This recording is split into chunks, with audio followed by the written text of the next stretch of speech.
totoo lang, parang natatakot na talaga itong si dating Senador Laila de Lima. Itong si Senator Laila de Lima po ay in-interview sa ANC. At isa po sa mga questions doon na tinanong si dating Senador Laila de Lima ay ano ba yung masasabi mo na itong si Vice President Inday Sara Duterte is considering running for president sa 2028. Narito ang Balitang Pinoy TV.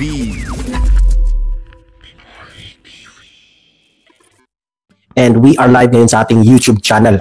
Okay, so pinipilit kong matulog pero talagang umaandar talaga yung aking utak dahil nga nanonood ako ng mga balita. Okay? At isa sa mga balita po na nakita ko at re-reactionan ko ngayon ay ito ngang si dating Senador Laila de Lima. Okay? In-interview siya ng ANC, itong si Laila de Lima. At ang nakita ko dito sa totoo lang, parang natatakot na talaga itong si dating Senador Laila de Lima.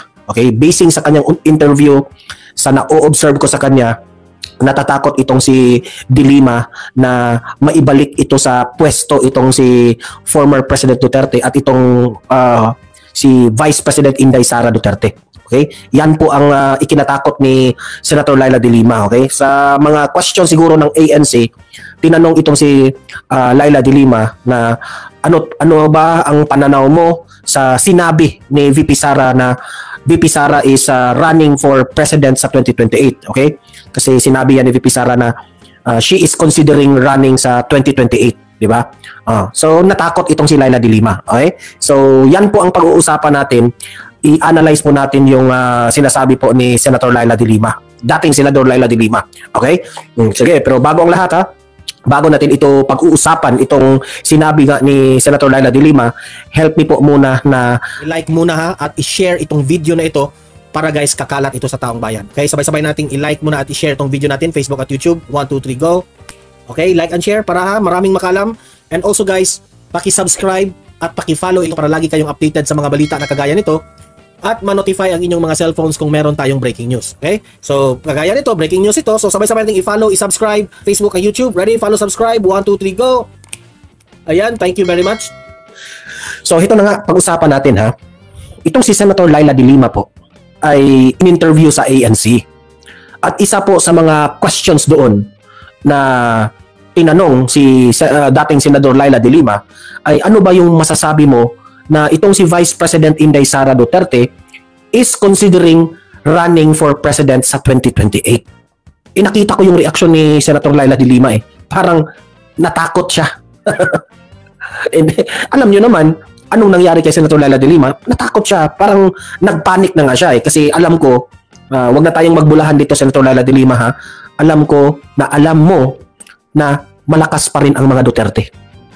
Sikat pa rin ang mga Duterte. Ang taong bayan po, mga Duterte pa rin ang gusto. Okay? Kaya nga, sabi ng iba na sila po ay parang, anong tawag doon? Parang, sa Bisaya pa, nagmahay ba? Okay? Parang, nabudol kasi sila kay Bongbong Marcos. Akala nila na mapatuloy yung ginagawa ng dating administrasyong Duterte, pero pagdating dito sa administrasyong Bongbong Marcos, getting worse pala ang mga nangyayari. Okay? So, ayan. Tinanong siya sa ANC. Ngayon, nag-react siya dito kay VP Sara. Okay? Alam mo, Senator Laila de Lima, na sabi mo ito yung pinakamatindi niyang sinabi na sabi niya, can we afford another Duterte? Yan ang sabi ni Senator Laila de Lima, dating Senador Laila de Lima. Can we afford another Duterte?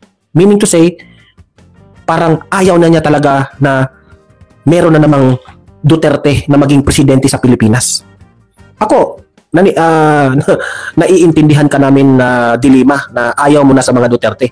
Kasi alam mo, sa panahon ng administrasyong Duterte, ikaw po ay inimbestigahan at ikaw po ay nakulong. Diba? Alam ko, hindi mo talaga magugustuhan ang mga Duterte. Alam ko na never na yan magbabago ang iyong galit sa mga Duterte. Diba? Sabi mo, can we afford another Duterte? Sa tingin ko, ikaw, Senator Laila de Lima, maybe ikaw, hindi mo na afford na mayroong presidenteng Duterte. Kasi natatakot ka Okay? Kontra mo sa politika yan, ang mga Duterte. Pero kaming taong bayan, gusto namin ang mga Duterte. We want another Duterte. Pero si Senator Laila de Lima, can we afford another Duterte? Yes, of course. We can afford another Duterte. Kaming taong bayan, gusto namin another Duterte. Look at what happened now, na hindi na Duterte ang presidente. Ha? Hearing dito, hearing doon, ha? Away politika, pamumulitika. Yun ang mga nangyayari ngayon. Di ba? Ang daming mga problema, lagana po ang korupsyon. Ha? Yung ayuda na yan na kahit walang pandemic, walang disaster, ayuda ng ayuda. Kasi po, hindi po marunong. Para sa amin ha, ito opinion namin ito ha, hindi marunong ang presidente ngayon compared sa ating former President Duterte. Oh. Bakit mo sasabihin na, can we afford another Duterte? Wag mong, alam mo, Senator Laila de Lima, wag mong i-consider ang inyong sarili lang. Ha? Wag mong isipin ang sarili mo lang. Isipin mo rin kung ano yung hinanaing ng taong bayan. Ang taong bayan po, gusto ang mga Duterte. Nakikita namin kung ano yung ginagawa ng mga Duterte.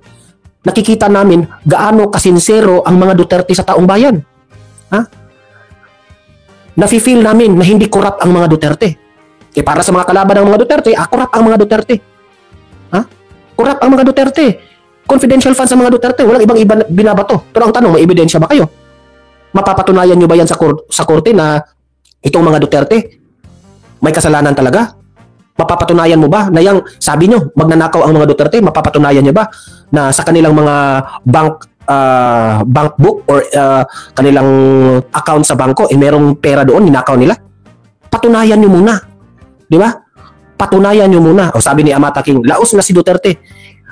Wala kaming paki kung sasabihin yung laos ang mga Duterte. Kayo kasi yung mga dilawan dati na hindi nyo matanggap-tanggap na dahil sa mga Duterte, napahiya ang mga dilawan. Oh, especially itong mga itong mga yung si Pinoy. Look at what happened ni Pinoy.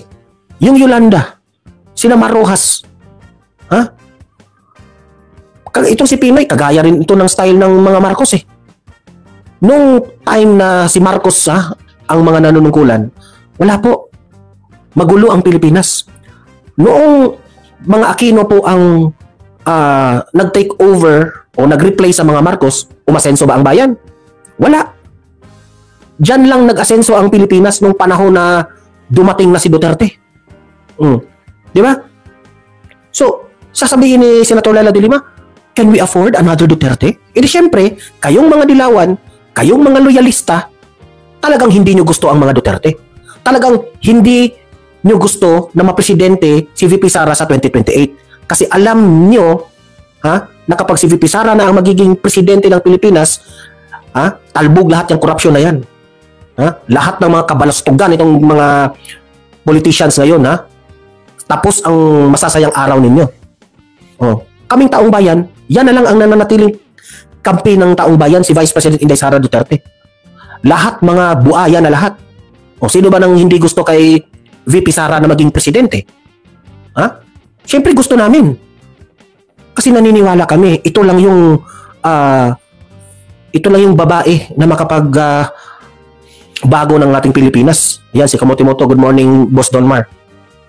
Charip Tupitan, hello po. So, sasabihin ni de Lima, can we afford another Duterte? Yes, of course. We want another Duterte. Bakit? Bakit? Bakit gusto namin? Itong si Senator Laila de Lima, ang nangyari po sa war on drugs, ayaw niya. Siguro na-trauma siya kasi nakulong siya. Nanalo ka man sa inyong kaso, nirerespeto namin yan. Pero ginawa ang lahat ni former President Duterte sa war on drugs na yan. Marami pong mga inosenteng tao na naisalba dito sa mga bangag na mga drug lords na ito. Walang biro yan. Kaya gusto namin maibalik ang mga Duterte dahil nagugustuhan po namin ang kanilang ginawa sa war on drugs. Safe. Hey, I am Gemini 1960. Good morning sa'yo. Safe para sa amin in our opinion mga taong bayan. Safe po kami kapag Duterte ang presidente. Especially dyan sa kriminalidad. Secure kami sa feeling namin Alam namin yung aming mga probinsya yan. Itong mga nanonood dito ngayon. Oh. Anong nangyari sa mga probinsya ninyo? Di ba? Naging safe ang mga probinsya natin. Naisalba yung ating mga inosenteng mga kamag-anak. Naipalayo ang ating mga kamag-anak dito sa droga na ito. What if hindi naging presidente si Duterte? Di ko na alam kung paano pupulutin itong bansang ito. Di ba? Totoo yan. O, 365, mag-like na po.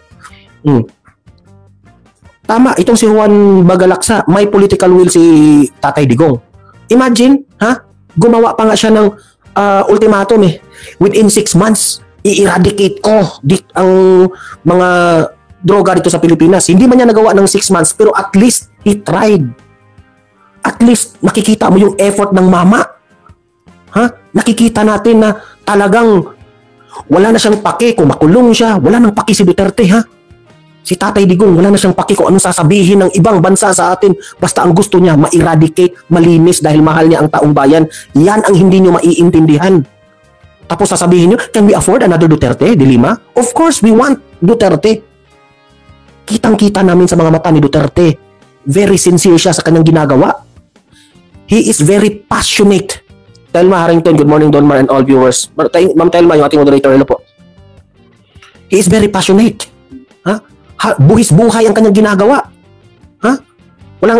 Look at what happened now. Dahil sa ginawa niya sa war on drugs, anong resulta? Hinihiring siya ngayon. Dahil ito lamang po ang panlaban ng kanyang mga kalaban sa politika. Binahiran siya ng kasi yun lang po. When it comes to corruption, wala silang mahanap na corruption kay Tatay Digong. Marcel Alvarez yung ating moderator. Ayan, good morning. Diba? Wala silang mahanap. Naging mabuti. Nakita natin yung mga infrastruktura, yung madumi na Manila Bay, nilinis kasi disciplinaryan si Duterte. Yung kay Bongbong Marcos, baha. Kasi hindi marunong maglinis. Yung kay former President Duterte, may programa siya na lahat ng mga canals dito sa Maynila at sa lahat ng iba, nililinis. Itong bangag ngayon, hindi marunong maglinis Walang disiplina Bakit? Kasi tubong Malacanang yan. Si former President Duterte, dumaan yan sa pagiging mahirap. Sa mga bashers ko dito, hindi nyo talaga maiintindihan ang sentimiento ng mga DDS. At ito pa, tinitira pa ni dating Senador Laila de Lima na kapag si Vice President Sara Duterte raw ang maging presidente, mababalik na naman yung relasyon sa China. Kasi itong si Senator Laila de Lima, hindi niya nagugustuhan ang foreign policy ni Tatay Digong when it comes to China. Kami nagugustuhan namin ng taong bayan. Malaking tulong po ang ginawa ng China sa bansang Pilipinas. Pero kayong mga dilawan, kayong mga loyalista, look at what happened now. Anong ginagawa ni Bangag sa China? Kinontra niya. Now, sino ang nagsasuffer? Mga Pilipino. Anong ginagawa niya ngayon? Yung mga fishermen natin dyan, hindi na makapagpangisda. Ito na nga mga kabalita. Ano na ang masasabi nyo patungkol sa balitang ito? Please comment down below mga kabalita. Pag-usapan natin yan sa comment section. At kung di ka pa nakasubscribe sa ating channel, baka naman